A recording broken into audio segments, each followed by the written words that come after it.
नमस्कार दोस्तों, कैसे हैं आप सब लोग।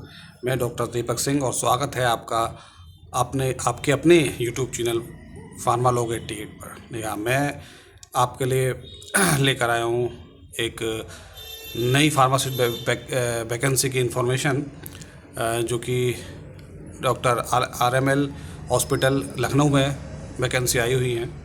तो जैसे कि आप सभी लोग जानते हैं कि डॉक्टर राम मनोहर लोहिया हॉस्पिटल लखनऊ में वैकेंसी आई हुई है और 15 पोस्ट है लगभग ये फार्मासिस्ट की। आप सभी लोगों ने इसमें अप्लाई कर दिया होगा। दोस्तों, सबसे बड़ी बात यहाँ पर ये आती है कि इसकी एलिजिबिलिटी क्या है। एलिजिबिलिटी पे काफ़ी लोगों को कन्फ्यूज़न है और वो अभी भी कन्फ्यूज़न में हैं, और कन्फ्यूज़न का एक बहुत बड़ा रीज़न भी है। दोस्तों, इसकी एलिजिबिलिटी में आपने देखा होगा कि एसेंशियल क्वालिफ़िकेशन में डिप्लोमा इन फार्मेसी लिखा हुआ है और बी फार्मा को एक डिज़ायरेबल क्वालिफ़िकेशन में लिखा हुआ है। हालांकि लिखा हुआ है पर वो एक डिज़ायरेबल क्वालिफ़िकेशन में लिखा हुआ है। तो यहाँ पर डाउट होना सभी बी फार्मा कैंडिडेट के लिए नेसेसरी है। भाई अप्लाई कर रहे हैं, इसकी फ़ीस भी कम नहीं है और मेहनत करके एग्ज़ाम भी देंगे और बाद में जाकर पता लगे कि बी फार्मा तो केवल एलिजिबल ही नहीं है।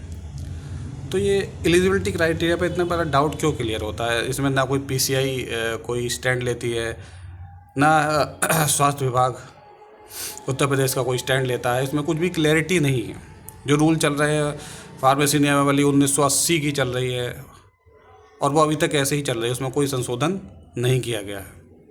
दोस्तों, 1980 फार्मासिस्ट नियमावली जो थी उसके अकॉर्डिंग सिलेक्शन के लिए कोई कॉम्पिटिटिव एग्ज़ाम नहीं होता था। उसमें बैच वाइज नंबर आया करते थे। वो उस समय की बनी हुई नियमावली है।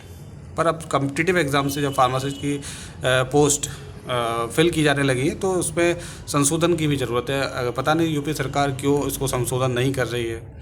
और सोचने वाली बात यह भी है कि सुप्रीम कोर्ट ने भी डी फार्मा वालों के फेवर में ही यहाँ पर जो है डिसीजन दिया है। इसलिए भी बी फार्मा वाले कैंडिडेट इस वैकेंसी में डाउट में है। अभी UPSSC की वैकेंसी भी आने वाली है, उसमें भी पता नहीं एलिजिबिलिटी क्राइटेरिया क्या रखा जाएगा। तो क्या जिन्होंने बी फार्मा किया है वो लोग आखिर कहाँ जाएं। ये गंभीर सवाल है जो कि सरकार से बनता है। और जितने भी बी फार्मा वाले लोग हैं, जब तक वो एकजुट होकर सरकार से इस बात का सवाल नहीं करेंगे तब तक इस बात का कोई भी निर्णय नहीं होने वाला है।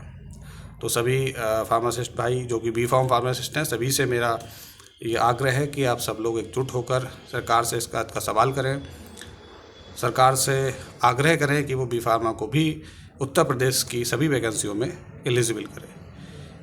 क्योंकि फार्मासिस्ट पोस्ट जो स्टेट लेवल पर हैं उसमें सभी में बी फार्मा एप्लीकेबल है। वही काम स्टेट में होता है, वही काम सेंट्रल में भी होता है। तो सेंट्रल में अवेलेबल है, एप्लीकेबल है। तो जो काम सेंट्रल में होता है वही स्टेट में भी होता है। तो स्टेट में क्यों आप उसको एलिजिबल नहीं कर रहे हैं। तो ये गंभीर समस्या है और सभी का इस ओर सोचने की ज़रूरत है। धन्यवाद।